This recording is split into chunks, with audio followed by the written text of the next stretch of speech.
రోమాపత్రిక 4వ అధ్యాయం 1-25 వచనాలు. ఈరోజు మన యొక్క ధ్యాన అంశం నీతిమంతులు ఎలా అవుతారు. నీతిమంతులు ఎలా అవుతారు లేక ఎలా నీతిమంతులు అవుతారు. పోయిన వారము ధ్యానం చేసినటువంటి నీతిమంతులుగా తీర్చబడు పద్ధతి అనే దాన్నే 4వ అధ్యాయంలో వివరణిస్తూ ఉన్నాడు. అందుకే ఎలా నీతిమంతులు అవుతారు అన్నది వివరణ. సో అబ్రహాము గారిని మూల పురుషుడిగా తీసుకొని పౌలు గారు ఈ విషయాన్ని రోమా పట్టణములో ఉన్న సంఘానికి వివరిస్తూ ఉన్నాడు. ఇది వివరణ. ఈ ధ్యాన అంశంలో నుంచి మనము 3 విషయాలు చూస్తాం. 1-12 వచనాలు. విశ్వాసము ద్వారా నీతిని పొందుట. విశ్వాసము ద్వారా అబ్రహాము నీతిమంతుడు అయ్యాడు లేక నీతిని పొందాడు. అదే నీతిని విశ్వాసము ద్వారా అందరూ పొందుతారు. రెండోది 13వ వచనం నుంచి 17వ వచనం వరకు విశ్వాసము ద్వారా స్వాస్థ్యము పొందుట. అబ్రహాము విశ్వాసము ద్వారా స్వాస్థ్యాన్ని పొందాడు. అదేవిధంగా మనం కూడా పరలోకాన్ని సంపాదించుకుంటాం విశ్వాసము ద్వారా. ఆ తర్వాత మూడోది 18వ వచనం నుంచి చివరి వరకు అంటే 25 వరకు. మూడో భాగములో విశ్వాసము ద్వారా సంతానము పొందుట. సంతానము అంటే మనము దేవునికి పిల్లలమవుట అనే భావాన్ని మనం చూడవచ్చు. ఇది ఎలా నీతిమంతులు అవుతారు అన్నదానికి వివరణ. ఈ 4వ అధ్యాయము 1-25 వచనాల్లో ఉన్నటువంటి వివరణ ప్రార్థన చేసుకుందాం.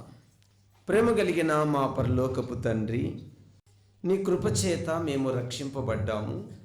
మీ కృపచేత మేము నీ పిల్లలమయ్యాము. మీ కృపచేత నీ కుమారుని స్వరూప్యములో రూపాంతరపరచబడుతూ ఉన్నాము. నీ కృపచేత మేము నీ దగ్గరికి చేర్చబడతాము. అప్పటి వరకు ఈ భూమి మీద నీ కృపలో మేము ఎదుగుతూ ఉండాలి.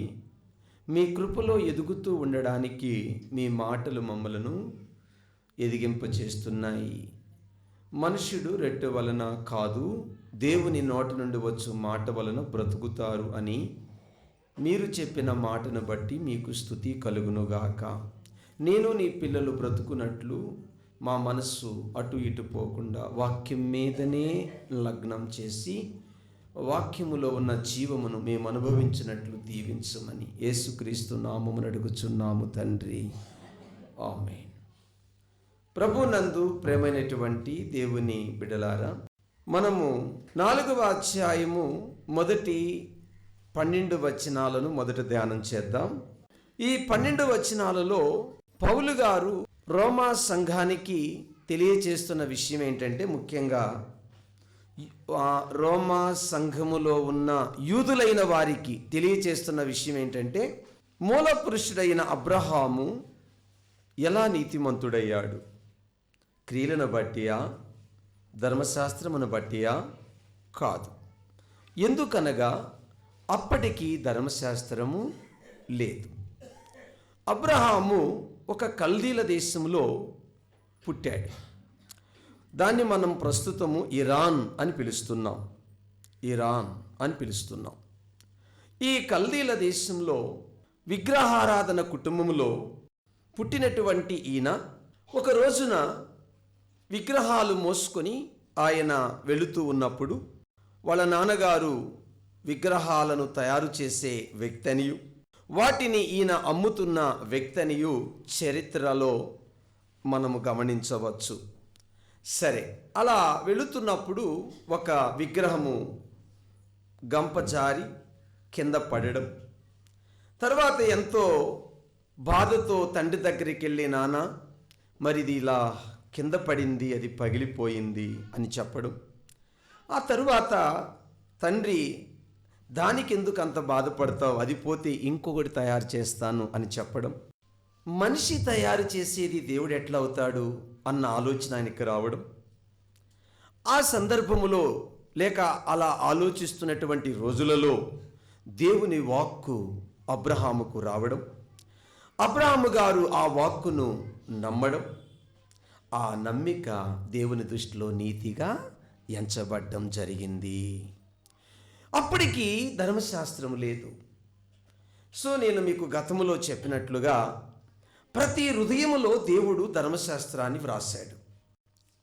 సో ఎట్లా వ్రాసాడు ధర్మశాస్త్రాన్ని అని అంటే, మనల్ని ఆయన స్వరూపములో చేసుకున్న ఆ అంతరంగ పురుషుడు దేవుని యొక్క స్వభావము కలిగి ఉన్నాడు గనుక, దేవుని యొక్క వ్యక్తిత్వము కలిగి ఉన్నాడు గనుక, అట్టి వ్యక్తిత్వములోనే దేవుని స్వభావము, దేవుని గుణగణాలు ఉన్నాయి గనుక అదే ధర్మశాస్త్రం.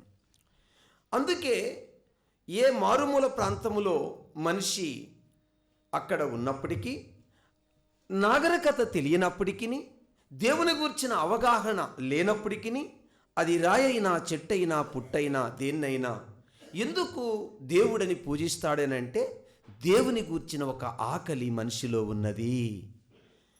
ఆకలి లేకుండా పని చేయలేడు. అది దేవుడు పెట్టినటువంటి స్వభావం. మనిషి సంఘజీవి, దేవుడు కావాలి అని ఎదుగుతున్నాడు. సో దేవుని బిడ్డలారా, ఇక్కడ మనము జ్ఞాపకం చేసుకోవలసిన ప్రాముఖ్యమైన 3 విషయాలు.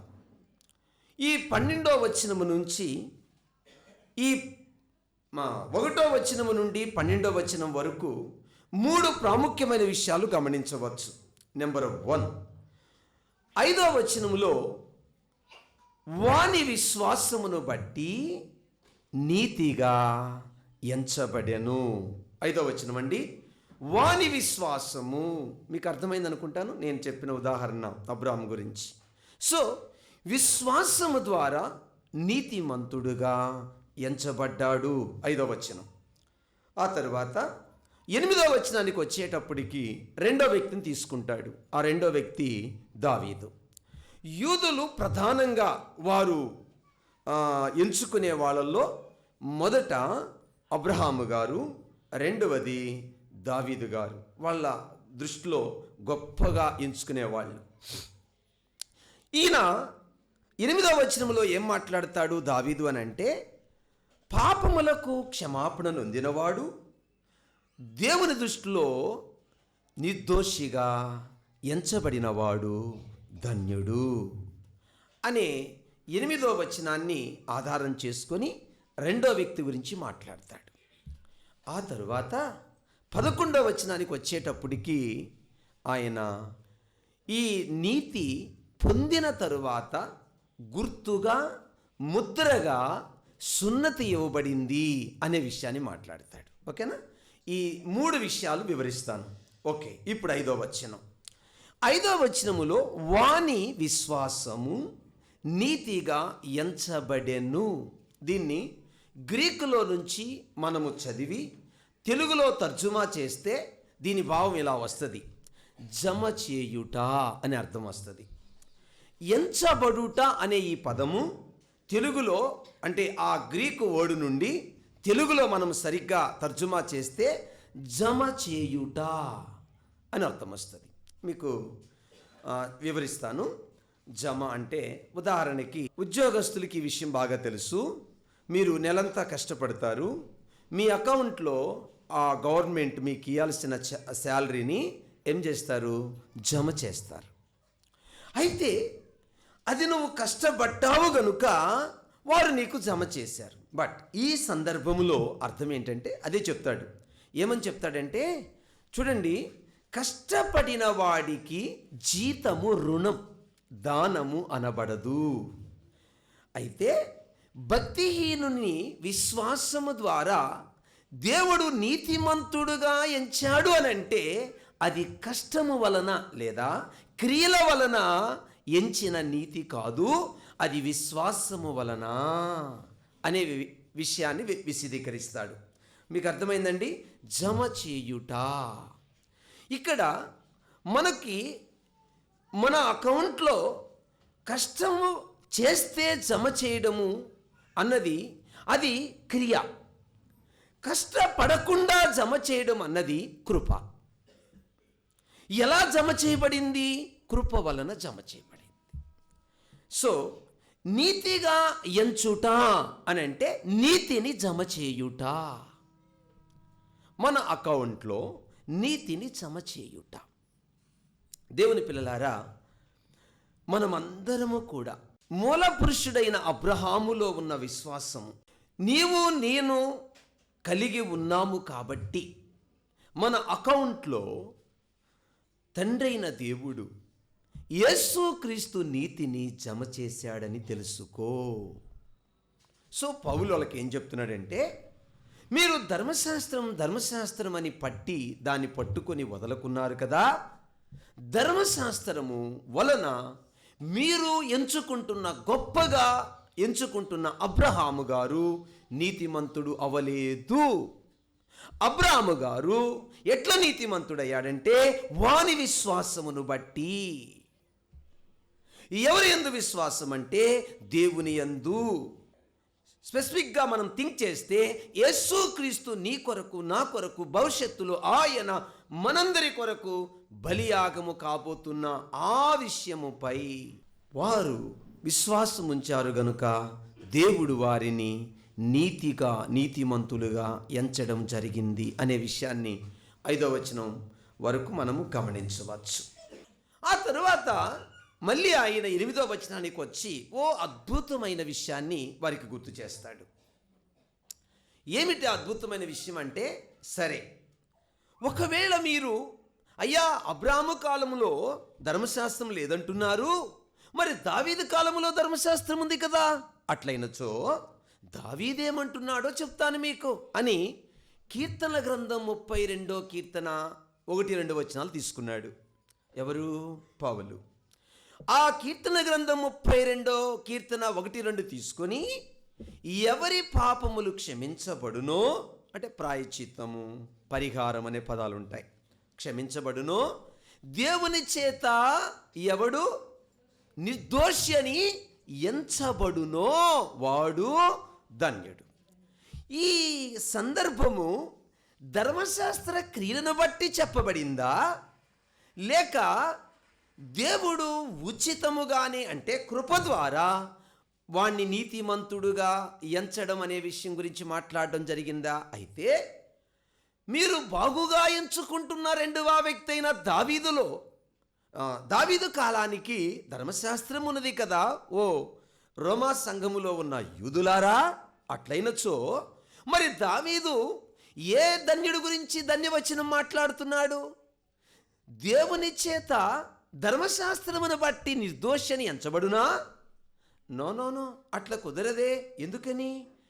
నిర్గమాకాండము 23వ అధ్యాయము 7వ వచనం ఏం చెప్తుంది?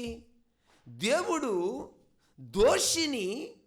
దుష్టుణ్ణి నిర్దోషిగా ఎంచడు అని రాయబడి ఉంది కదా. అదే కాదు, సొలొమోను రాజుల మొదటి గ్రంథము 8వ అధ్యాయము 31-32 వచనాలలో దేవా దుష్టుని మీదికి శిక్ష పంపించుము అని ప్రార్థన చేస్తున్నాడు కదా.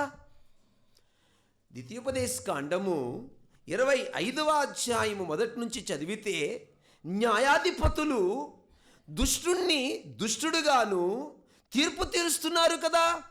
మరి అట్లయినచో ధర్మశాస్త్రము దుష్టుణ్ణి శిక్షించవలనని, ధర్మశాస్త్రము దుష్టుణ్ణి ఏమాత్రము కూడా సహించేది లేదని, వాణ్ణి నిర్దోషిగా ఎంచేది లేదని ధర్మశాస్త్రం చెప్పుచున్నది కదా. మరి అట్లయితే ధర్మశాస్త్ర కాలములో ఉన్న దావీదు ఎవరి గురించి మాట్లాడుతున్నాడు? మరి మీరు అనుకున్నట్టు ధర్మశాస్త్రమును బట్టి నీతిమంతులైతే వాడు నిర్దోషిగా దేవుని దృష్టిలో ఎలాగో ఎంచబడతాడు? దానికి ధర్మశాస్త్రం ఒప్పుకుంటుందా? ఒప్పుకోదే. మరి ఈ ధన్యవచనము ఎట్లా, ఏ విధంగా ఈ ధన్యవచనం వర్తిస్తుంది అని పౌలు గారు రెండో వ్యక్తిని వాళ్ళకి గుర్తు చేశాడండి 8వ వచనంలో. అంటూ ఇక్కడ అంటున్నాడు, దేవుని చేత, చాలా జాగ్రత్తగా వినాలి మీరు, దేవుని చేత నిర్దోషిగా ఎంచబడిన వాడు. ఇది గ్రీకులో నుంచి మనం తెలుగులో జాగ్రత్తగా గమనిస్తే దీని అర్థం ఎట్లా వస్తుందంటే, వాని ఖాతాలో నుండి లేకుంటే అకౌంట్లో నుండి ఇలా కూడా రికార్డ్ లేకుంటే రికార్డ్ అని చెప్పుకుందాం, ఇంకా బాగుంటుంది. రికార్డ్, వాని పాపపు రికార్డ్ తొలగించబడి, ఇది వండర్ఫుల్ వర్డ్. వినండి, ఏమన్నాను? వాని పాపపు రికార్డ్ తొలగించబడి యేసుక్రీస్తు నీతి ఆ రికార్డ్లో చేర్చబడింది అని అర్థం వస్తుందండి గ్రీకులో. బా, వండర్ఫుల్ వర్డ్ అండి. సో మానవుని యొక్క పాపపు రికార్డు ఉంది.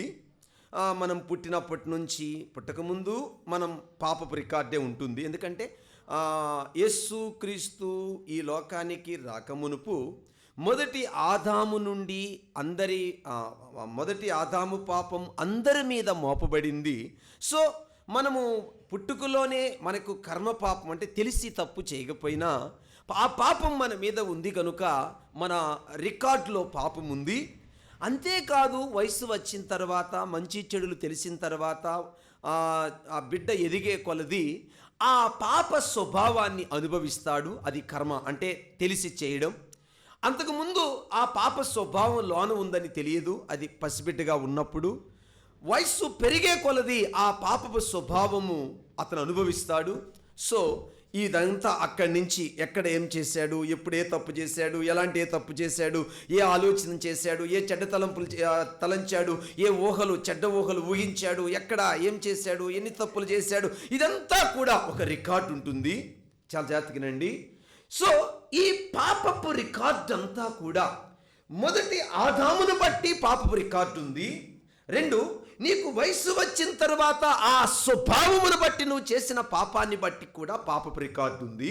బట్ ఇది ఇలా ఉండగా, ఎప్పుడైతే మనము విశ్వాసం ఉంచామో యేసుక్రీస్తు యొక్క మరణ పునరుద్ధానముల అందలి, ఏది అబ్రహాము దేవుని యందు విశ్వాసం ఉంచినట్టు, ఆయన కుమారుడైన యేసుక్రీస్తునందు విశ్వాసం ఉంచినట్టు, మనము కూడా దేవుని కుమారుడైన యేసుక్రీస్తునందు విశ్వాసం ఉంచామో, మన పాపపు రికార్డు పూర్తిగా తీసివేయబడి ఆ పాపపు రికార్డులో యేసుక్రీస్తు నీతి జమ చేయబడింది.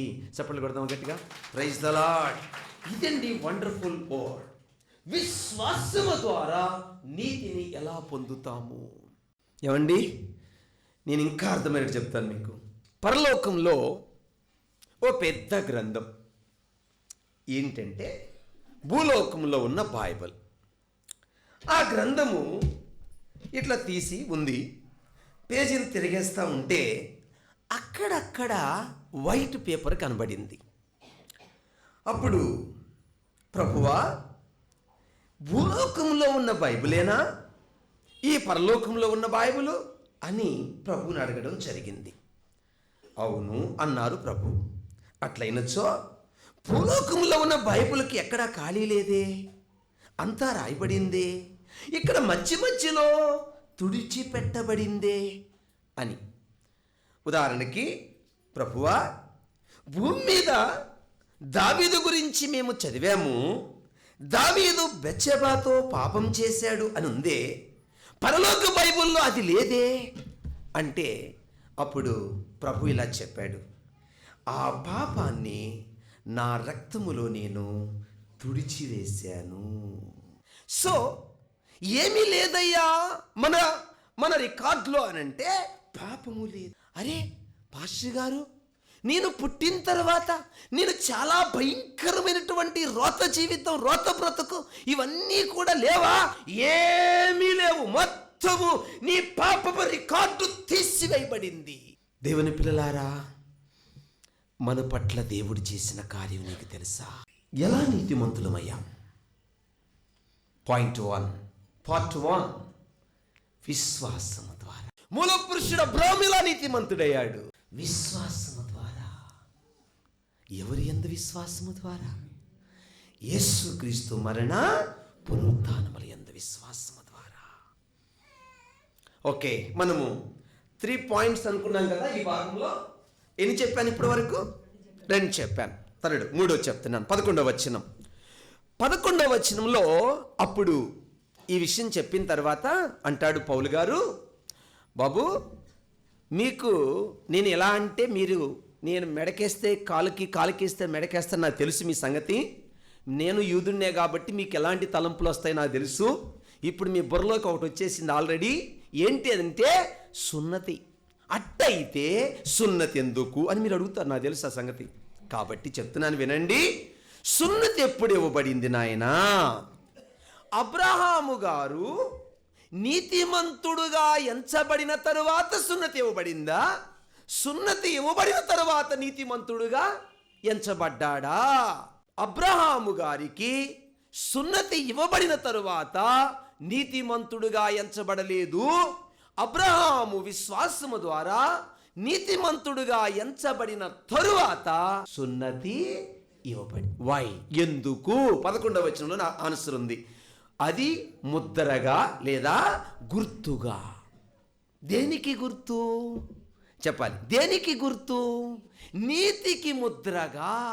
బాబు నువ్వు నీతిని పొందావు, బాబు నువ్వు నీతిమంతుడిగా ఎంచబడ్డావు, బాబు నీవు ఈ గుర్తుతో ఓ ప్రత్యేకమైనటువంటి జనాంగముగా, ప్రజగా నీ సంతానము దేవునికి ఈ లోకములో ఉండాలి.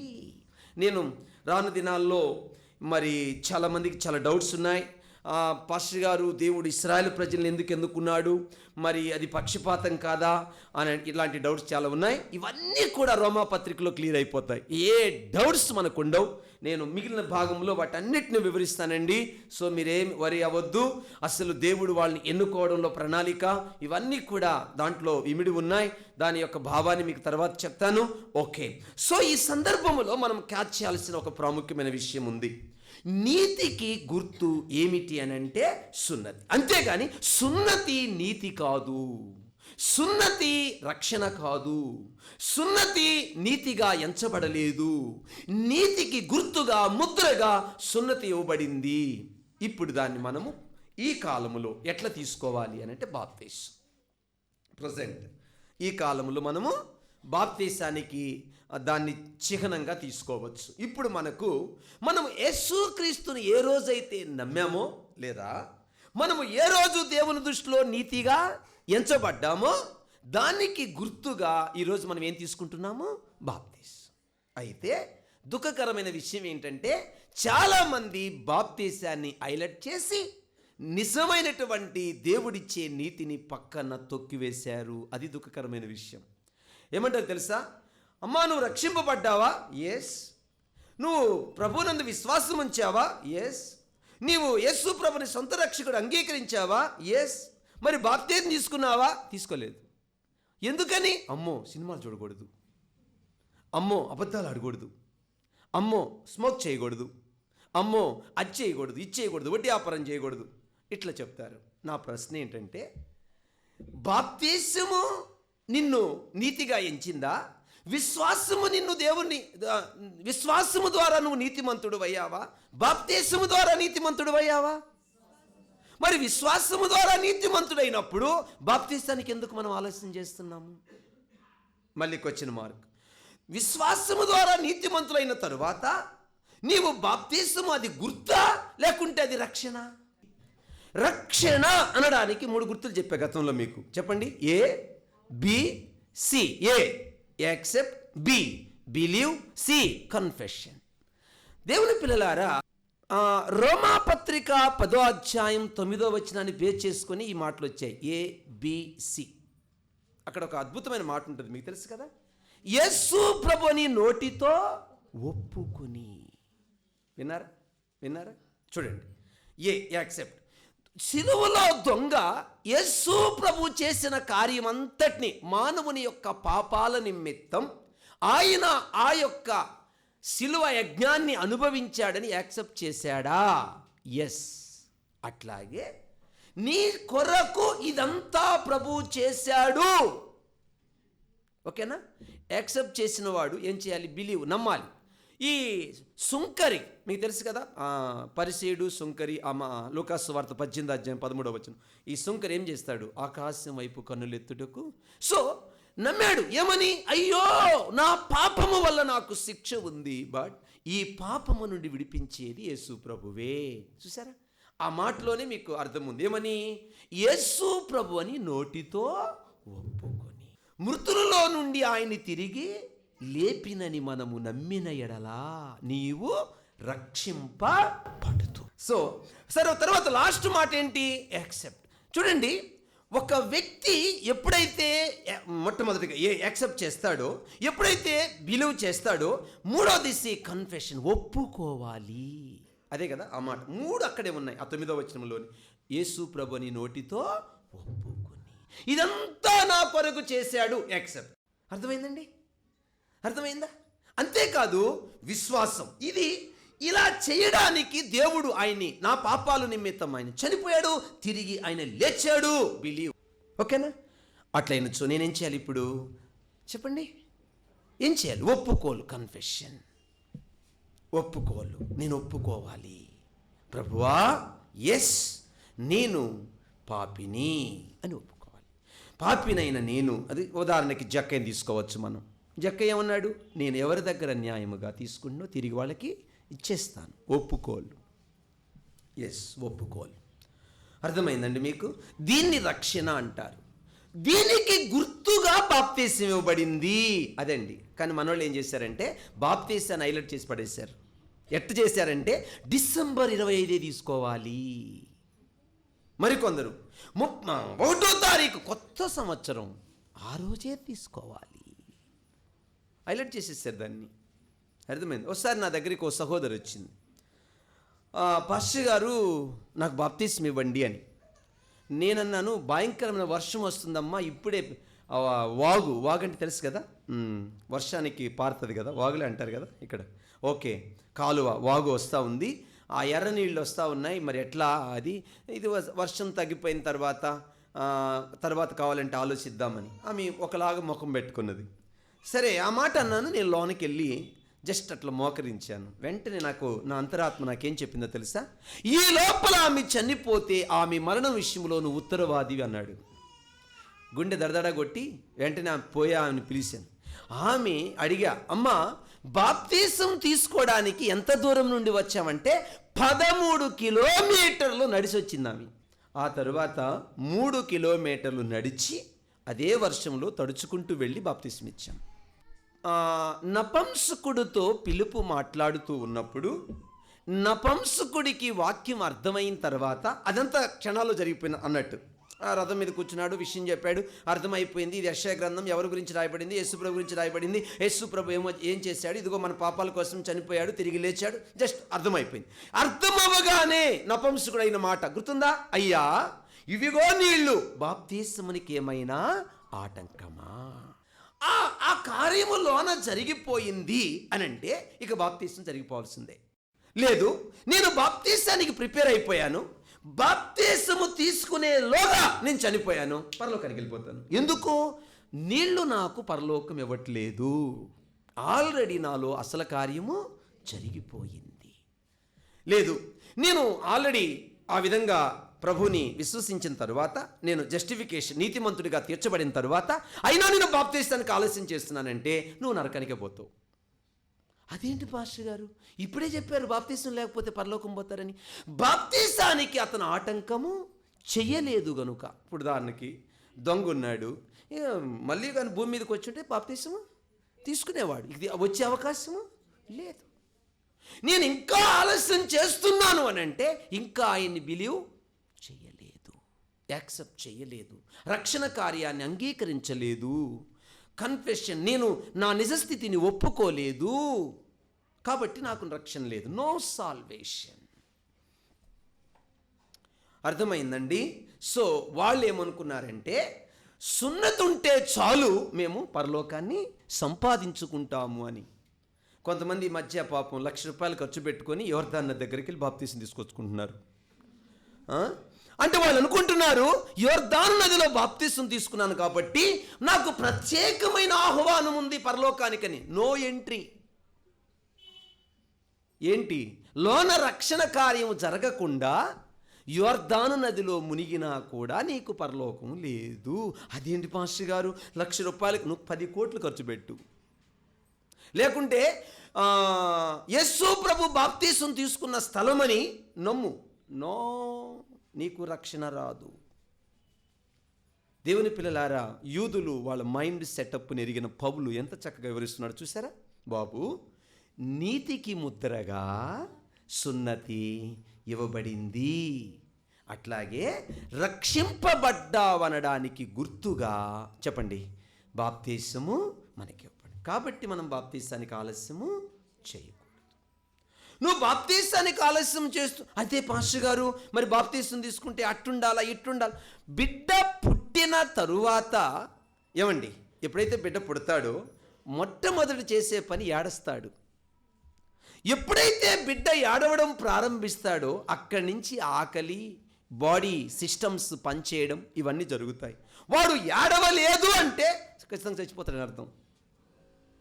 అట్లాగే ఒక వ్యక్తి ఐయామ్ ఏ సిన్నర్ అని ఎప్పుడైతే స్పిరిచువల్గా ఆత్మ విషయమై ఏడ్చాడో అతడికి జీవం వచ్చింది అని అర్థం. దేవుని యొక్క యేసుక్రీస్తు జీవం అతనిలోకి పోయబడిందని అర్థం. సో రక్షణ. అక్కడి నుంచి బిడ్డకు పాలు, అన్నము ఎట్లా ఆ బిడ్డ ఫిజికల్గా ఎదుగుటకు దోహదపడతాయో అక్కడి నుంచి సంఘ సహవాసము, రొట్టె విరుచుట, ప్రార్థన, అపొస్తలుల బోధలో బిడ్డ ఎదగడం ప్రారంభిస్తాడు. అంతేగాని నేను ఎప్పుడో ఎదిగిన తర్వాత అప్పుడు తీసుకుంటాను బాప్తీసం అంటే నీ జీవితంలో నువ్వు ఎదగలేవు. నీకు ఉండేది మానవ జన్మ ఒక్కటే. కాబట్టి ఈ మానవ జన్మ అంతా ఈ ముసలోడు అయిపోయేంత వరకు కూడా నీ వల్ల కాదు నువ్వు నీతిగా బ్రతకడం, ఎందుకంటే అది నీ చేతిలో లేదు. కాబట్టి ఈ విషయమే చాలామందికి అర్థం కాక బాప్తీసాన్ని ఆలస్యం చేస్తారు. వాళ్ళు బాప్తీసం తీసుకోవడం కూడా చాలా లేటుగా తీసుకుంటారు. కొంతమంది ఈ లోపలే చనిపోతున్నారు. దేవుని పిల్లలారా, సున్నతి అనేది ఒక గుర్తు. ఓకే, ఇంతటితో మొదటి మాట ముగిసింది. ఇక మిగతా ఎంత లేట్ ఉండవు. So outlines. ఆ తరువాత రెండవ భాగానికి వస్తున్నాం మనం. రెండవ భాగం ఎక్కడి నుంచి అని చెప్పాను? 13వ వచనం నుంచి 17వ వచనం వరకు. ఈ 13 నుంచి 17వ వచనం వరకు దేని గురించి మాట్లాడుతున్నాడు? విశ్వాసము ద్వారా స్వాస్థ్యం. మనం ఇక్కడ రెండు గమనిద్దామే. 13వ వచనం, 17వ వచనం. 13వ వచనములో విశ్వాసము ద్వారా వాగ్దానము పొందాడా, క్రియల ద్వారా వాగ్దానం పొందాడా? మళ్ళీ ప్రశ్నిస్తున్నాడు పౌలు వాళ్ళని. మీరు చెప్పండి, విశ్వాసము ద్వారా అబ్రహాము వాగ్దానం పొందాడా ఈ లోకానికి వారసులవుతారని, లేకపోతే క్రియల ద్వారా వాగ్దానం పొందాడా? విశ్వాసం ద్వారా. గుడ్. ఇక్కడ మనం కాసేపు అప్లికేషన్, అన్వయింపు తీసుకుందాం. ఇప్పుడు మనము దేనికి వారసులం అవుతున్నాము? విశ్వాసము ద్వారా పరలోకానికి. ఆయన విశ్వాసము భూసంబంధంగా కనాను దేశాన్ని వాళ్ళ అబ్రహాము సంతానానికి ఇస్తానన్నాడు. అది వాగ్దానం. ఓకేనా? యేసుక్రీస్తుని నమ్మిన రాజు మనము ఎక్కడికి, దేనికి వారసులం అవుతున్నాము? పరలోకం అంటే పరదేశులు అంటే ఈ లోకానికి చెందిన. పరలోకం అంటే ఈ లోకానికి చెందింది కాదు, మరొక లోకం. అది పరలోకం. ఈ లోకానికి చెందింది కాదు ఆ లోకం, మరొక లోకం. ఆ మరొక లోకమే పరలోకం. పరదేశులు అంటాం కదా, పరాయి వారిని ఏమంటాము? పరదేశ్. అట్లాగే ఒక సపరేట్, ఒక ప్రత్యేకించబడినటువంటి రాజ్యము దేవుడు మన కొరకు తయారు చేశాడు. దాన్ని పరలోకం అన్నారు.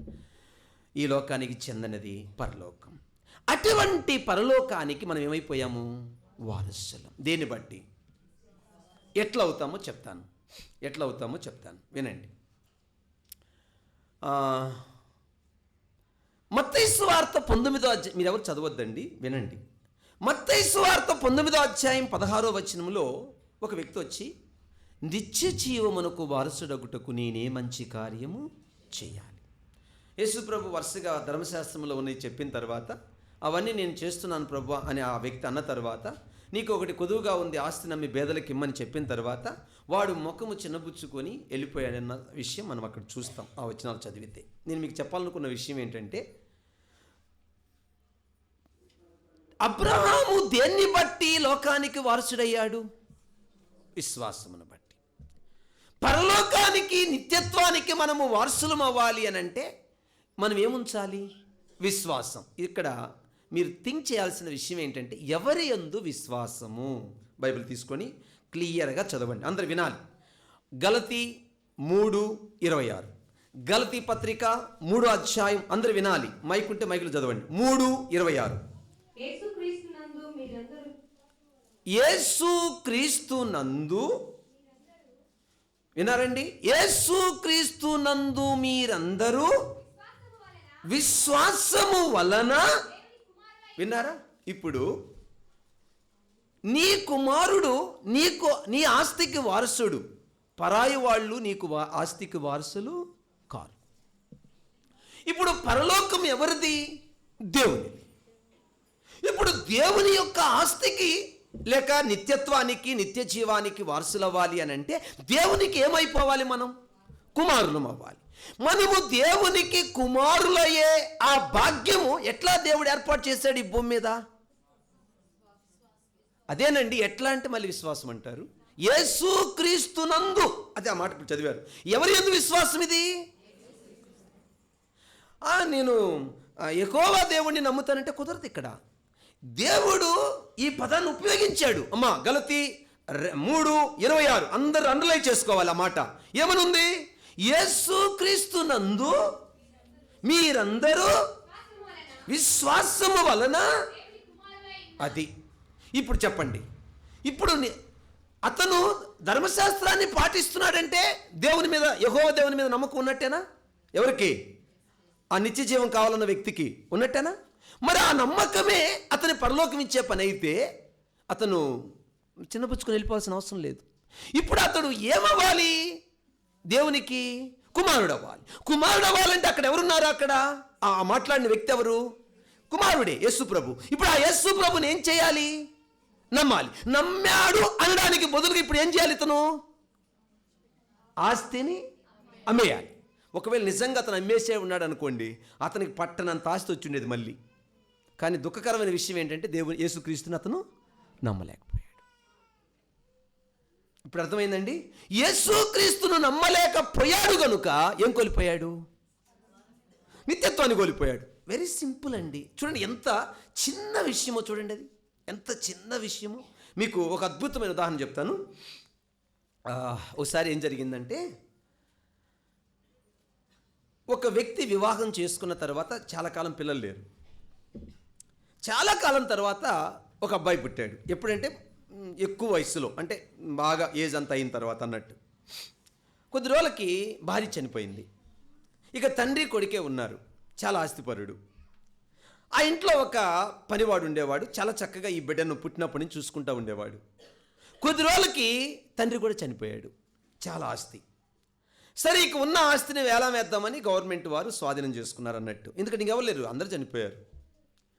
ఆ టైంలో అందరూ వచ్చారు వేలం పాడడానికి, అక్కడ వస్తువులన్నీ పాడడానికి అందరూ వచ్చారు అన్నట్టు. ఆ టైంలో మొట్టమొదటిగా ఈ తండ్రి కోరుకున్న లేక పుట్టినటువంటి బిడ్డకి ఒక అందమైనటువంటి ఫోటోను తయారు చేయించాడు బతికున్నప్పుడే. ఆ వేలం పాటలో మొట్టమొదటిగా వాళ్ళు ఏమన్నారంటే, ముందు ఫోటో వేద్దాము, తర్వాత మిగతా వస్తువులు వేద్దాము అని. అక్కడున్న ప్రజలు వేలం పాడడానికి వచ్చిన వాళ్ళు ఎవ్వరు ఫోటోను కోరుకోవాలా. ఆ చిన్ననాటి నుంచి అల్లారు ముద్దుగా పెంచి పెద్ద చేసిన ఆ పనివాడు ఉన్నాడు ఆ ఇంట్లో. ఆ వ్యక్తి ఆ ఫోటోని ఎవరు కోరుకోవాలా, ఆ వ్యక్తి నాకు కావాలని కోరుకున్నాడు. సో ఆ తర్వాత కోరుకున్నాడు, ఆ ఫోటోని ఆ వ్యక్తికి ఇచ్చారు. వెంటనే ఆ ఫోటో బ్యాక్ సైడ్ ఏమని ఉందంటే, ఎవరు నా కుమారుణ్ణి కోరుకుందురో వారికే ఈ ఆస్తికి వారసులు వీళ్ళ రాస్తుంది. ఎవరు ఈ ఫోటో అను నా కుమారుణ్ణి కోరుకుందురో చెప్పండి, వారికే ఈ ఆస్తికి వారసులు అనే వీలునామా. వండర్ఫుల్ థింగ్ కదా. సేమ్ థింగ్ నీవు నేను మనమందరము ఏ నాడైతే యేసుక్రీస్తును నమ్మామో ఆనాడే పరలోకానికి వారసులం అయిపోయాం. మీకు చెప్తున్నాను ఒక సత్యం, అదేమిటనగా, నీ బిడ్డ ఇంటికి రాక తలికే, అంటే హాస్పిటల్లో పుట్టాడు అనుకుందాం, ఇంటికి రాక తలికే వాడికి ఉయ్యాలు, వాడికి బేబీ పౌడరు, వాడికి అది, వాడికి ఇది అన్నీ వాడి ఇంట్లోకి రాక తలికి ఎట్లా సిద్ధం చేస్తున్నావో, నీ పరలోకపు తండ్రి ఈ భూమి మీద యేసుక్రీస్తునందు విశ్వాసము ద్వారా పుట్టిన నాడే పరలోకములన్నీ నీకు రెడీ చేసి పెట్టాడు పరలోకపు తండ్రి. That is faith. అదే చెప్తున్నాడండి, విశ్వాసము ద్వారా. స్వాస్థ్యము పొందుట. పరలోకాన్ని సంపాదించుకున్నామండి. మనం నిత్యత్వాన్ని సంపాదించుకున్నాం, పరలోక ఆస్తినే సంపాదించుకున్నామండి. అందుకే సామెతల గ్రంథంలో ఈ మాట ఉంది, నరుల కష్టము ఏమండి ఆశీర్వాదము కంటే యెహోవా ఆశీర్వాదము. ప్రపంచంలో గొప్ప ధనవంతులు ఎవరన్నా ఉన్నారా అని అంటే కొంతమంది పేర్లు చెప్తారు, ఒకటి ఇద్దరు ముగ్గురు. కానీ నేను చెప్తున్నాను, పరలోకంలో నీ అంత ధనవంతులు ఈ భూమి మీద ఎవరు లేరు. నువ్వు పూరి గుడిసెలో పుట్టొచ్చు, పేదరికంలో ఉండొచ్చు, భూమి మీద నీకు ఏమీ లేకపోవచ్చు. బట్ ఆయన కుమారుడు అయిన రోజునే ఒక ఒక పేద మురికివాడలో ఉన్న వ్యక్తి నమ్మిన వ్యక్తికి ఏ సమాన హక్కులు ఉన్నాయో, కోటేశ్వరుడుగా ఉన్న వ్యక్తి నమ్మిన వ్యక్తికి ఏ సమాన హక్కులు, ఇద్దరికి ఈక్వల్గా పరలోకము నమ్మారు. కాబట్టి దేవుడిచ్చాడు. వీడు గొప్పవాడింట్లో పుట్టుండొచ్చు, అతను పేదవాడింట్లో పుట్టుండవచ్చు. బట్ ఇద్దరు ఎవరిని నమ్మారు అని అంటే యేసుక్రీస్తుని నమ్మారు. ఇద్దరికి పరలోకము వారికి స్వాస్థ్యముగా ఇవ్వబడింది. That is faith. విశ్వాసము ద్వారా స్వాస్థ్యమును పొంది. ఇంతటితో రెండో భాగం ముగిసింది. Number 3 final. మూడోది ఏంటండి? దీంట్లో ఇంకొక మాట చెప్పాలి. నేను 17వ వచనం చెప్పలేదు కదా. ఓకే, 17వ వచనం చెప్పాలి. రెండో భాగంలో 17వ వచనం. ఇప్పుడు దాకా చెప్పింది ఏ వచనము? 13వ వచనం చెప్పాను. అంటే విశ్వాసం ద్వారా ఏం పొందుట? వాగ్దానం. సో 17వ వచనంలో ఏముందంటే, దీని మూలముగా అందరికీ ఆయన ఎలా తయారు చేశాడు దేవుడు? తండ్రిగా. చెప్పండి, ఎలా తయారు చేశాడు? ఈ మూలము. ఏ మూలం అంటే ఏంటి? అబ్రహాములో ఏ విశ్వాసం ఉందో, ఇప్పుడు చెప్పండి, అదే విశ్వాసము నీకు నాకుంటే ఆయనకి మనం ఏమైపోతాం? కుమారులు, పిల్లలు. దీనికి మళ్ళీ ఇంకొక ఉదాహరణ ఇస్తాను. ఓ ఎగ్జాంపుల్ బైబిల్లో నుంచి ఇస్తాను. ఫర్ ఎగ్జాంపుల్ లూకాసు వార్త 19వ అధ్యాయం మీ అందరికీ తెలుసు కదా. ఓకే, నా ప్రశ్న, మీ సమాధానం చెప్పండి. జక్కయ్య ఏమి చూడ్డానికి మేడి చెట్టు ఎక్కాడు? ప్రవక్తలు మోషే మెస్సయ్యా గురించి ముందే ధర్మశాస్త్రంలో చెప్పారు. అమ్మా విన్నారా? ప్రవక్తలు మోషే ముందే మెస్సయ్యా గురించి ధర్మశాస్త్రంలో చెప్పారు. ఆల్రెడీ మెస్సయ్య భూమి మీద వచ్చాడని ప్రజలు కథలుగా చెప్పుకుంటున్నారు. ఇప్పుడు ఈయనకు డైలమాలో పడ్డాడు. మా ప్రవక్తలు మెస్సయ్య చెప్పిన మెస్సయ్య, ఇప్పుడు ఇక్కడ భూమి మీద ఉన్న మెస్సయ్య ఒకటా కాదా? ఇది ఆయనకున్నటువంటి సందిగ్ధం. దీన్ని తెలుసుకోవాలి ఇప్పుడు ఆయన. అర్థమైందా? సో ఇప్పుడు చెట్టెక్కాడు. ఈయన చెట్టెక్కిన సంగతి చెప్పండి ఎవ్వరికీ తెలియదు. అంత సీక్రెట్గా ఎక్కాడనమాట. అంత సీక్రెట్గా చెట్టెక్కిన సంగతి ఎవరికి తెలియదు. బట్ యేసు ప్రభు వస్తుండగానే యేసు ప్రభు జక్కయ్యని పేరు పెట్టి పిలవగానే ఆయన మైండ్లో ఏమి చూడాలనుకొని చెట్టెక్కాడు? మా ప్రవక్తలు, మా మోషే, మా ధర్మశాస్త్రములో ఉన్న మెస్సయ్య ఈయన కాదా? ఎప్పుడైతే పేరు పెట్టి పిలిచాడో, మా ప్రవక్తలు చెప్పిన, మా మోషే చెప్పిన, మా ధర్మశాస్త్రములో మెస్సయ్య ఈయన అని నమ్మాడు. ఎప్పుడైతే నమ్మాడో ఏమండి, యేసుప్రభు అన్నాడు, నువ్వు చెట్టుకి దిగి కిందకి రా. వచ్చాడు, అక్కడే ఉన్నాడా? నమ్మకపోతే ఏం చేయాలా? చెట్టు దిగకుండా అక్కడే ఉండాలా. నమ్మాడు కాబట్టి ఏం చేశాడు? చెట్టు దిగాడు. విన్నారా? దిగిన వెంటనే ఏం చేశాడు? తన దేవుని దగ్గర కన్ఫెషన్ ఒప్పుకున్నాడు. వెంటనే యేసుప్రభు స్టేట్మెంట్ చూద్దామా? 19:9. ఇతడు నిజమా? ఎవరు కుమారుడు? ఇతడు అబ్రహాము కుమారుడు. నేడు ఈ ఇంటికి ఏం పొందేశాడు? వారసత్వాన్ని పొందేశాడు. కుమారుడు అయిపోయాడా? వాళ్ళకి చెప్పండి త్వరగా. స్వాస్థ్యం పొందేశాడా? తండ్రి. సో అదే విశ్వాసం మనలో ఉంటే మనం దేవునికి ఏమైపోతామన్నమాట? కుమారులు. అప్పుడు మనకి దేవుని యొక్క నీతి ఇవ్వబడుతుంది. ఆ పరలోకానికి మనం వారసులము అయిపోతాం. సో ఇంతటితో రెండో భాగం ముగిసింది. రైట్, ఇప్పుడు మూడో భాగానికి వస్తున్నాం. మూడో భాగం ఏంటి? ఎక్కడి నుంచి? 18 నుంచి 20. అందులో కూడా మళ్ళీ 2 వచనాలు చూద్దాం. నేను వచనాలుగా ఎందుకు చూపిస్తున్నానంటే దేన్ని బేస్ చేసుకుని ఇదంతా వివరిస్తున్నాను అనడానికి. ఓకేనా? 21, 22 వచనాలు. మొదటి మాట 21, 22లో ఏం చూస్తామంటే, అబ్రహాము గారు ఏమండి తన శరీరం కానీ, అంటే పైనుంచి చదివితే, అంటే 18 నుంచి చదువుకుంటూ వస్తే, తన శరీరం ఎట్లా ఉంది? మృతల్యం. తన భార్య గర్భం ఎట్లా ఉంది? మృతల్యం. సో శరీరరీతిగా ఆలోచన చేస్తే ఏం పుట్టరు, ఇక పిల్లలు పుట్టరు. మృతల్యం అంటే అంటే చచ్చడం అంటే ఏంటి? ఆ చచ్చిపోయిన వ్యక్తి గల్లి నా కన్నే నా పుజ్జే లేయిరంటే లేస్తాడా? సరే, అర్థం ఏంటి వాడికి? ఇంకేమి ఇక ఇంపాసిబుల్. నువ్వు ఎంత ఏడ్చినా ఎంత దొల్లాడినా నిన్ను అర్థం చేసుకోలేడని అర్థం. ఇక్కడ చచ్చిన స్థితి అంటే ఇక పిల్లలు పుట్టే సమస్య లేదు.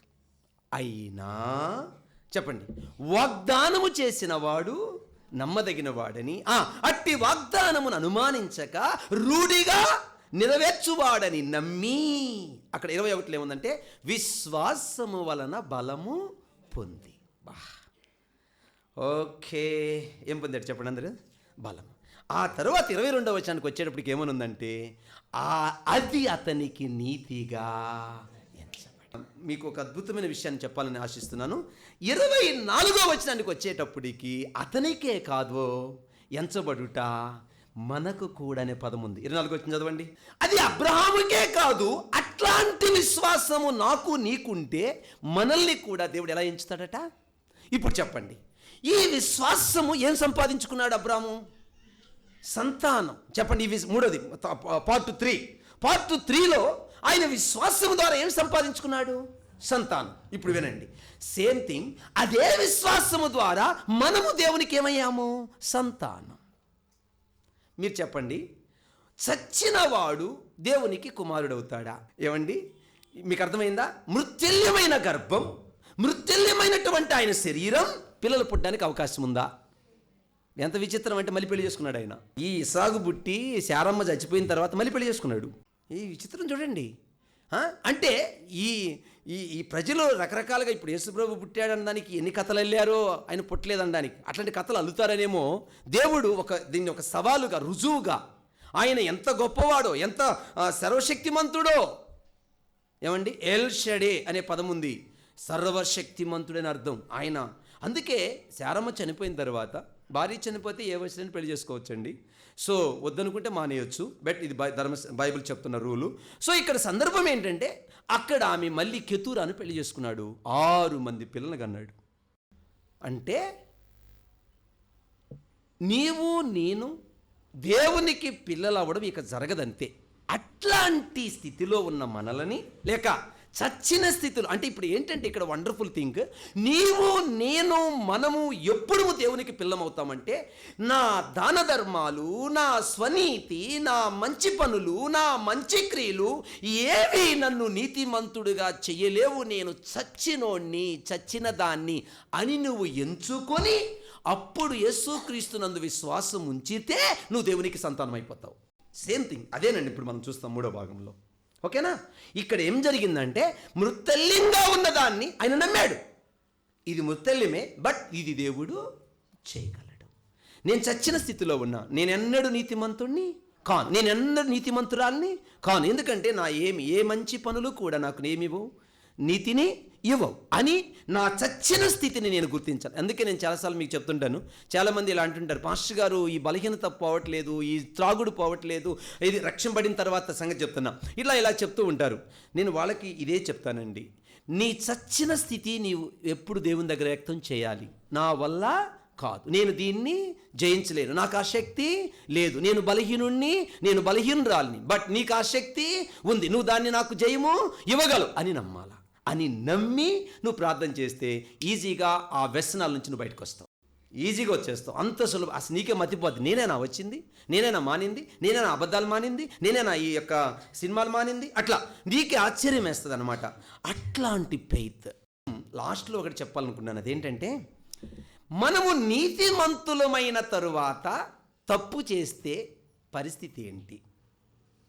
ఓకే, ఇప్పుడు మనం నీతిమంతులు అవ్వడానికి మనం ఏం మంచి పనులు చేయలా, అన్ని చెడ్డ పనులు చేసాం. చెడ్డ పనులు చేసి ఉచితంగా ఏమైపోయాం దేవుని దృష్టిలో? నీతిమంతులయ్యాం. నీతిమంతులుగా ఎంచబడిన తరువాత కూడా తప్పులు చేస్తామా చేయమా? చేస్తాం. ఈ తప్పులు చేసే వ్యక్తి పరిస్థితి ఏంటి? ఇతడు ఎట్లా దేవుని దృష్టిలో కుమారుడవుతాడు? అసలు ఇతని పరిస్థితి ఏంటి అని చెప్పాలి. కొంత వివరణ గబగబ నోట్ చేసుకోండి. దీనికి నన్ను దేవుడు నీతిమంతుడుగా ఎంచాడు, ఎంచిన తరువాత కూడా నేను కొన్ని పొరపాట్లు చేస్తున్నా, లేక కొన్ని తప్పులు చేస్తున్నా, నాకు దేవుని యొక్క, ఇప్పుడు మనం చెప్పుకున్నామే వరుసగా, ఆ నీతి పోతుందా? ఆ స్వాస్థ్యం పోతుందా? నేను ఆయన కుమారుడిగా ఉన్న వారసత్వం పోతుందా లేక ఉంటుందా అన్నది ఇప్పుడు ప్రశ్న. ఓకేనండి? పైదేంటి? నీతి. మధ్యలోదేంటి? స్వాస్థ్యం. మూడోదేంటి? ఆయన సంతానంగా, ఆయన బిడ్డగా. ఈ రిలేషన్ పోతుందా? ఈ సంబంధాలు తెగిపోతాయా నేను రక్షింపడిన తర్వాత తప్పు చేస్తే అన్నది ప్రశ్న. ఇప్పుడు వండర్ఫుల్ థింగ్స్ అండి ఇవి. ఓకే, నేను అప్పుడప్పుడు చాలాసార్లు రిపీట్ చేస్తూనే ఉన్నాను, బట్ ఇప్పుడు ఒక క్రమబద్ధకంలో ఇస్తున్నాను మీకు, ఒక క్రమంలో ఇస్తున్నాను ఇప్పుడు ఈ లైన్స్ అంతా కూడా. నెంబర్ 1, దావీదు నీతిమంతుడుగా ఎంచబడిన తరువాత పాపం చేశాడా? నీతిమంతుడుగా ఎంచక ముందే పాపం చేశాడా? అంటే అప్పటికి రక్షణ పొందాడా? రక్షణ పొందలేదా? ఎస్. ఆ పాపం చేసినప్పుడు ఏం కోల్పోయాడు? కీర్తన గ్రంథం 51వ కీర్తన 12వ వచనం ప్రకారం. సో ఒక వ్యక్తి నీతిమంతుడుగా ఎంచబడిన తరువాత పాపం చేస్తే ఏం కోల్పోతాడు? ఓకే, నెంబర్ 2 గబగబా చెప్పుకుందాం. అదే కీర్తన గ్రంథం 51వ కీర్తన 11వ వచనములో రెండోది ఏమంటాడు? పరిశుద్ధాత్మను నా యొద్ద నుండి. అంటే అర్థం ఏంటి? ఒక వ్యక్తి రక్షింపబడిన తరువాత, నీతిమంతుడిగా ఎంచబడిన తరువాత పాపం చేస్తే ఏం కోల్పోతాడు? పరిశుద్ధాత్మను కోల్పోడు, పరిశుద్ధాత్మ యొక్క సహాయాన్ని కోల్పోతాడు. 1, నేను ఆనందించడానికి కారణం ఎవరు? పరిశుద్ధాత్ముడండి.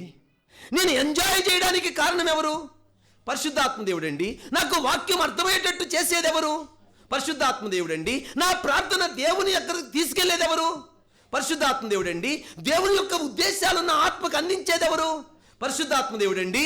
నేను వాక్యము చదువుతుండగా నా మనసు వెలిగింపబడేటట్టు చేసేది ఎవరు? పరిశుద్ధాత్మ దేవుడండి. అర్థం కాని విషయాలు గ్రహించేటట్టు చేసేది ఎవరు? పరిశుద్ధాత్మ దేవుడండి. పాపాన్ని ఒప్పింపజేసేది ఎవరు? ఇవన్నీ కోల్పోతాం మనం. చూసారా ఎంత ప్రమాదం ఉందో? 1, ఆనందం కోల్పోతాం. 2, ఆత్మ సహాయం కోల్పోతాం. ఆత్మ పోడండి, బాగా వినాలి. మనము ఏనాడైతే నీతిమంతులుగా ఎంచబడ్డామో ఆ రోజే పరిశుద్ధాత్మ చేత మనం ఏం చేయబడ్డాం? స్టాంప్, ముద్ర వేయబడ్డాం. ఇక విమోచన దినము వరకు ఆయన మన వదలడు, మనం ఆయన వదలం. ఎపిసి పత్రిక 4:30 అక్కడ ఏముందంటే, మీ నోట దుర్భాష ఏదైనను రానీకుడి, పరిశుద్ధాత్మను దుఃఖపరచకుడి, ఆయన విమోచన దినము వరకు మీలో ఆయన ఏం చేయబడ్డాడు? ముద్రించబడ్డాడు. సీల్, అంతే. అయితే ఏం కోల్పోతాము? నీతిమంతులుగా ఎంచబడిన తర్వాత ఆయన హెల్ప్, సహాయం కోల్పోతాం. యెషయా గ్రంథము 59:1-3 వచనాలు. ఆయన ఏమన్నాడు? నేను సహాయం చేయకపోవడానికి నా చేతులు ఏమైనా కొరసా?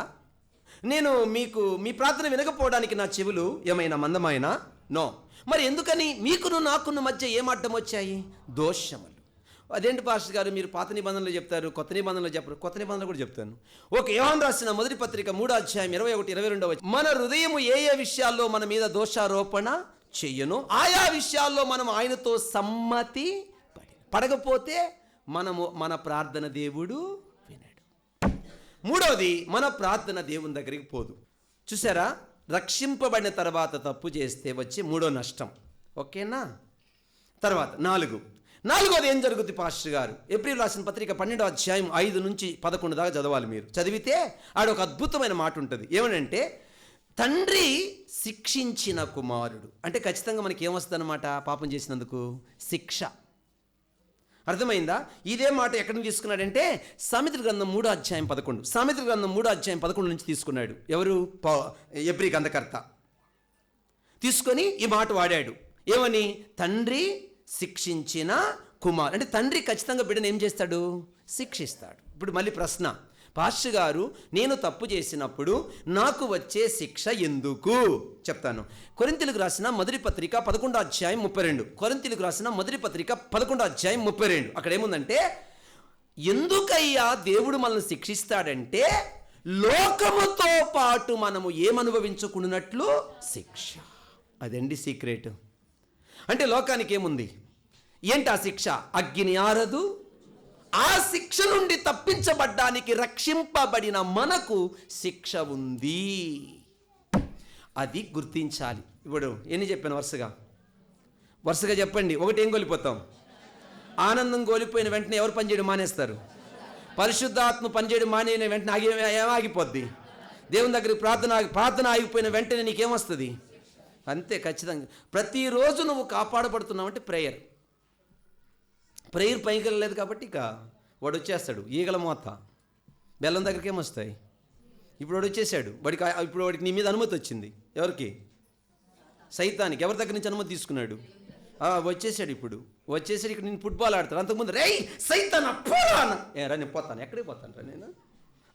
ఇప్పుడు నీ అంత చూస్తాడు వాడు. అర్థమైందా? నువ్వు అంతకుముందు అన్నావు కదా, ఇవన్నీ అన్నావు. రే లూసిఫర్, నేను దేవుని బిడ్డను రా, వెళ్ళిపోరా యేసు నామములో. ఇవన్నీ వాడు గుర్తుపెట్టుకుంటాడు. నువ్వు ఎన్నిసార్లు గద్దించావు, ఎన్నిసార్లు తిట్టావు, ఎన్నిసార్లు ఎక్కడెక్కడ ఏం చేసావు అన్నీ గుర్తుపెట్టుకుంటాడు. అప్పుడు వస్తాడు. ఏరా నేను వెళ్ళిపోవాలా? అప్పుడు నీ నీ నీ సంగతి చూస్తాడు. నీ ప్రాణం తీయడు, తీసే హక్కు వాడికి లేదు. బట్ నేను హింసిస్తాడు, బాగా పిండతాడేసి. అప్పుడు బంతి కిందకేసి కొడితే పైకి వెళ్ళినట్టు. అప్పుడు చూస్తావు, ఎక్కడ పడ్డాను నేను, ఎక్కడ జారాను నేను, ఏ రాంగ్ స్టెప్ వేసాను నేను అని. ఏది ఇదంతా రక్షణలోడికే. రక్షణ లేనోడికి ఏం ఉండవు, ఏం లేదు. ప్రభువా నీకు స్తోత్రం, నా కాత్రం, నీ చర్చికి వచ్చేదే, నేను పాపం చేసేదే. రక్షణ పడినోడికి ఎన్ని, రక్షణ లేనోడికి ఎన్ని ఉండవు. వాడు సాతాను ఏజెంట్లు ఉంటారు సంఘంలో. మీకు సంగతి తెలుసా? సాతాను ఏజెంట్లు అంటే గోధుమల మధ్య గురుగులు. వాళ్ళు ఖచ్చితంగా ఉంటారండి. వాళ్ళకి ఇప్పుడు నేను చెప్పిన ఏముండవు. రక్షణ ఆనందము, ఇప్పుడు మనం చెప్పుకున్నటువంటి పరిశుద్ధాత్మ హెల్ప్ ఏముండవు వాళ్ళకి. వాళ్ళంతా ఏంటంటే ఇక్కడ పాటలు పాడి ఎంజాయ్ చేస్తారు, పాపం చేసి కూడా ఎంజాయ్ చేస్తారు. అల్లరితో కూడిన ఆటపాటలు వాళ్ళకి అవి అలా ఉంటాయి. వాళ్ళకి ఏమి స్పందన ఉండదు. వాళ్ళు ఖచ్చితంగా ఉంటారు మన మధ్య. ఉండకుండా ఉండే సమస్య లేదు. బైబిలే చెప్తుంది ఖచ్చితంగా గురుగుల మధ్య గోధుమలు ఉండవు. బాగా వినాలి. గోధుమల మధ్య, మళ్ళీ రాంగ్ ఇంటర్ప్రిటేషన్ అవుతుంది. దేవుని పిల్లలారా, ఇక ఎన్నైనా ఎక్కడికి? 4 మొత్తం 4 ఇప్పటికి. ఓకే 6. ఐదోది ఏంటంటే మన పిల్లలకు శిక్ష వస్తుంది. మనం రక్షింపబడిన తర్వాత తప్పు చేస్తే మనం ప్రేమించే మన పిల్లలకు శిక్ష వస్తుంది. ఎక్కడుంది? సమూయేలు 2వ గ్రంథం 12వ అధ్యాయం 14-15 వచనాలు. సమూయేలు 2వ గ్రంథం 12వ అధ్యాయం 14-15 వచనాలు. ఏమండి? నీవు ప్రేమించిన బిడ్డ చొచ్చును అంటాడు నతనయేలు ప్రవక్త. ఎవరితో? నాతాను ప్రవక్త. ఎవరితో? దావీదుతో. చొచ్చును నువ్వు చేసిన పాపాన్ని బట్టి. కాబట్టి దీని అర్థం ఏంటంటే, నువ్వు ఎవరిని విపరీతంగా ప్రేమిస్తావో, నీకు ఎవరంటే ఇష్టమో వాళ్ళకి శిక్ష వస్తుంది నిన్ను బట్టి, నువ్వు చేసిన పాపాన్ని బట్టి. అప్పుడు నువ్వు మళ్ళీ రిపెంటెన్స్ వస్తుంది అనమాట. అయ్యో దేవా, నా బిడ్డకి ఇలా అయింది, లేక నా భార్యకి ఇలా అయింది, లేక నా భర్తకి ఇలా అయింది అంటే నువ్వు ఎవరిని ప్రేమిస్తే వాళ్ళకి శిక్ష వస్తుందండి. ఏనైనా ఎక్కడికా? 6 రోమా 2:24 మనల్ని బట్టి దేవుని నామానికి అవమానం వస్తుంది. నువ్వు చేసిన పాపాన్ని బట్టి దేవుని నామానికి ఏమొస్తుంది? అవమానం వస్తుంది. చివరిగా 7 నీ సాక్ష్యం నువ్వు కోల్పోతావు కాబట్టి నీ ద్వారా ఎవరు ప్రభు దగ్గరికి రారు. ఇవన్నీ నష్టాలు. దీనివల్ల కోత కోయబడతారు రేపు అక్కడ. ఎక్కడ? న్యాయపీఠం ఎదుట. మీకు తెలుసు కదా, కొరింథీయులకు రాసిన 2వ పత్రిక 5వ అధ్యాయం 10 న్యాయపీఠం దేహముతో జరిగించిన క్రియలు అవి మంచివైనను సరే. ఇప్పుడు అర్థమైందా? మీకు అర్థమైందా? రక్షింపబడి నువ్వు ఎంత జాగ్రత్తగా బతకాలి ఇప్పుడు అర్థమైందా? రక్షింపబడిన నీవు ఏమండి ఆ దేహముతో జరిగి. మీకు ఒక విషయం చెప్పనా? నేను మీకు ఇందాక ఒక అద్భుతమైన విషయం చెప్పాను పార్ట్ 2లో. ఏమని? మన పాపపు రికార్డు ఏమైంది? తీసివేయబడింది. ఆ రికార్డులో ఏం చేర్చబడింది? యేసుక్రీస్తు నీతి. ఇప్పుడు మళ్ళీ క్వశ్చన్ మార్కు. రక్షింపబడిన తర్వాత మళ్ళీ మనం తప్పులు చేస్తామంటామే, ఈ తప్పులు అక్కడ రికార్డులో చేర్చబడతాయా? చెప్పండి గట్టిగా. మన అక్కడ ఏ రికార్డు ఉంది? మన రికార్డు దగ్గర ఏం చేర్చబడింది? యేసుక్రీస్తు నీతి. అక్కడికి మళ్ళీ పాపం పోతుందా? పోదు. మరేం పోతుంది? కోత. 30 రోజులు పనిచేస్తే ఫుల్ శాలరీ. 10 రోజులు చేశాడు, 20 రోజులు జైలా, 10 రోజులు జీతం వస్తుంది. అట్లాగే న్యాయపీఠం ఎదుట నీవు చేసిన దానికి కోత. భలే ఉంది పాస్టర్ గారు, కోత కోస్తే కొయ్యలేండి, మేము అప్పుడప్పుడు పాపంలో ఎంజాయ్ చేస్తామంటే వాడికి రక్షణ లేదు, నరకానికి పోతాడు. అంటే ఈ బాధను ఎట్లా చెప్పుకోవాలంటేనండి, మనము చెప్పుంది, చెప్పు కింద మేకుంది, ఆ మేకును అట్టే ఉంచుకొని భలే ఉంది అంటే వాడికి స్పర్శ లేదని అర్థం. కాలు ఏమైపోయింది? ముదిపోయింది, స్పర్శ లేదు, వాడు కుష్టి ఏదైనా జబ్బొచ్చి ఉండాలా. అదే స్పర్శ ఉన్నాడు, కాలు మీద కల పడ్డ, అబ్బా అంటే వాడికి ఏముంది? స్పర్శ. అంటే రక్షణ ఆనందం ఉంది, సో ఆ ఆనందాన్ని కోల్పోయాడు. ఇప్పుడు రిపెంటెన్స్, పశ్చాత్తాపడుతున్నాడు, ఒప్పుకుంటున్నాడు, విడిచిపెడుతున్నాడు. ఈ సంబంధాన్ని సరిగ్గా మనం అర్థం చేసుకోవాలండి. లేకపోతే మనకు ఊసకోత కొయ్యబడుతుంది. అర్థమైందా? అగ్నిలో నుండి రక్షింపడినట్టు రక్షింపడతాం. సో అన్నీ కోల్పోయే ప్రమాదం ఉంది. కాబట్టి దేవుని పిల్లలారా, ఈ భూమి మీద ఆస్తి కొరకు లోకములో అందరికంటే గొప్పవారిగా ఉండాలని మనిషి ఎంతో ప్రయాసపడతాడు. బట్ వాటి వల్ల ప్రయోజనం లేదు. కానీ పరసంబంధమైన వాటి కొరకు పౌలు ఇచ్చిన స్టేట్మెంట్ ఒకసారి చెప్పండి. ఎనుకున్న వాటిని మరచి ముందున్న వాటి కొరకు ఎగురుపడుతూ ఏవేవి నాకు లాభకరములో వాటిని నేను పెంటవలే, అది మన గురి. ఇట్లా ప్రతిరోజు ఈ పరిశుద్ధతలో, నీతిలో మనము ముందుకు అంటే నీతి అంతే. సో పరిశుద్ధతలో మనం రూపాంతరం చెందుతాం. నీతి అంటే ఇక నీతే, ఇక మళ్ళీ దాంట్లో ఎదగడాలట ఏముండవు. నీతి అంటే అది ఎవరి నీతి మంద కాదు. కాబట్టి ఎవరిది ఆ నీతి? యేసుక్రీస్తు నీతి అనేది ఇవ్వబడింది బేసికల్గా. అందుకే మనం పొజిషనల్ శాంక్టిఫికేషన్ అంటే ఆ నీతి మనకి ఇవ్వబడింది అంతే.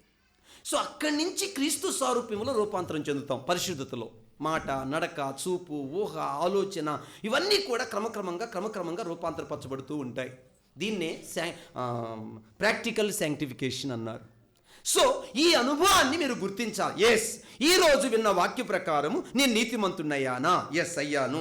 అయితే నేను ఎప్పుడైనా తప్పు చేసినప్పుడు రక్షణ ఆనందాన్ని కోల్పోతున్నానా? అంటే బైబిల్ చదివేటప్పుడు, వాక్యం వినేటప్పుడు ఎంజాయ్ చేస్తున్నానా, లేకపోతే హాయిగా నిద్రపోతున్నానా? అది గుర్తించాలి. ఇవన్నీ గుర్తించినప్పుడు ఈ సిమ్టమ్స్ అన్నీ మీకు కానీ మీ విన్న వాక్యములో మీకు ఏమైనా ఆ థాట్ వచ్చిందంటే, ఓ అవును కదా, నిజమే కదా, ఇవి నా జీవితంలో అనుభవించాను కదా అని ఉంటే నిజంగా మీకు నీతి ఉంది, రక్షించబడ్డారు, మీరు దేవుని కుమారులు అయ్యారు. ఇప్పుడు నేను చెప్పిన ఒక్కటి మీకు లేదనుకో, మీరు రక్షింపబడలేదని అర్థం. నేను ఇప్పుడు ఏమైతే చెప్పాను అవి లేవనుకోండి, మీరు రక్షింపబడలేదు, ఇంకా రక్షింపబడలేదు. మరి ఎట్లా పాస్టర్ గారు అంటే, మీరు నేర్పుతో భక్తి చేస్తూ వచ్చారు, ఇంతకాలం అలవాటుగా చేస్తూ వచ్చారు. సో ఇది ఎవరికి సిమ్టమ్స్ ఉంటుందో వాళ్ళు రక్షింపబడ్డారని అర్థం. అంటే పాస్టర్ గారు దీని అర్థం ఈ సిమ్టమ్స్ రావాలని మళ్ళీ తప్పు చేయమంటారా? దాని అర్థం అది కాదు. తప్పు చేయమని ఈ మాటలు చెప్పలేదు సుమా మీకు. సో అలాంటి ఫీలింగ్స్ నువ్వు చూడాలి. సో ఖచ్చితంగా శరీరంలో ఉన్నాం కాబట్టి పోరాటం అనేది ఉంటుందండి, పోరాటం ఉంటుంది. అలా పోరాటం లేకుండా ఉండే పని అయితే ధర్మశాస్త్రం మనల్ని ఏం చేసేస్తుంది? నీతిమంతులుగా చేస్తుంది. ఎందుకంటే మనం ఖచ్చితంగా జయిస్తాం కాబట్టి. మనకు ఆ పోరాటం ఉంది కనుక మనం నీతిమంతులు ఎన్నడూ కాలేము కనుక దేవుడు ఉచితంగా మనల్ని ఏం చేసాడనమాట?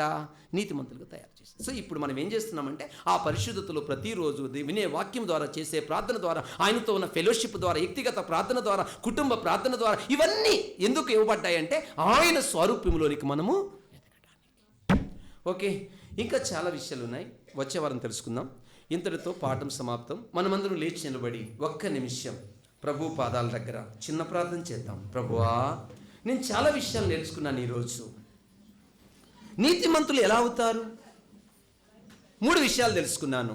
ఒకటి విశ్వాసము ద్వారా, 1 విశ్వాసము ద్వారా నీతిని, 2 విశ్వాసము ద్వారా స్వాస్థ్యమును, 3 విశ్వాసము ద్వారా సంతానము. నా జీవితంలో నాకు అర్థమైంది ఏంటంటే, ప్రభువా, నేను ఈరోజు నీతిమంతుడిగా తీర్చబడ్డానికి నా దగ్గర ఏమీ లేదు, నేను చచ్చిన స్థితిలో ఉన్నాను అని నేను గుర్తించబడిన రోజున, నీ కుమారుని నమ్మిన రోజున నీతిమంతుడిగా ఎంచబడతాను. ఏనాడు నీతిమంతుడిగా ఎంచబడ్డానో అక్కడి నుంచి నేను పరిశుద్ధతలో ఎదగాలి. నేను లోకాన్ని ప్రేమించకూడదు. యేసేపు ఎట్లా పాపాన్ని నశించుకున్నాడు, వాళ్ళని దృష్టాంతాలుగా తీసుకొని నేను ఎదగాలి లోకంలో. కాబట్టి మీరు నాకు సహాయం చేయమని అందరూ కాసేపు దేవుణ్ణి వేడుకోండి. మీలో ఎవరైనా ఇంకా మారు మనసు పొందకపోతే ఈ వాక్యం ద్వారా మారు మనసు పొందండి. ఇంకా నిజంగా యేసు ప్రభుని రక్షకుడిగా అంగీకరించకపోతే అంగీకరించండి. మీరు ఎవరైనా అంగీకరించి మళ్ళీ పడిపోతే ఈ వాక్యం ద్వారా తిరిగి మళ్ళీ లేయండి. విశ్వాసంలో ఎవరైనా ఎదగకపోతే ఈ మాటల ద్వారా ఎదగండి. రక్షింపబడి ఇంకా ఎవరైనా బాప్తీసం తీసుకోకపోతే 30వ తారీఖు అందరూ సిద్ధపడండి. ఎందుకంటే రేపుకు రూపు లేదు, ఏ క్షణంలో ఏం జరుగునో మనకు తెలియదు. పరిస్థితులు చాలా ఘోరంగా ఉన్నాయి లోకంలో. బిడ్డ, నువ్వు నామకార్థ బిడ్డగా బ్రతకబాక, నకిలీ జీవితాన్ని జీవించబాక. మనమందరము దేవుని కుమారులం అవుదాం, దేవుని పిల్లలం అవుదాం. యేసు నామములో దేవుడు మీ విశ్వాసాన్ని స్థిరపరచునుగాక. యేసు క్రీస్తు నామములో మీ ఒప్పుకోలు ప్రార్థన దేవుడు అంగీకరించునుగాక. యేసుక్రీస్తు నామములో మీరు నీతిమంతులుగా తీర్చబడుదురుగాక. యేసుక్రీస్తు నామములో క్రీస్తు సారూప్యములో మీరు ఎదుగుదురుగాక. యేసుక్రీస్తు నామమున అడుగుచున్నాము తండ్రి.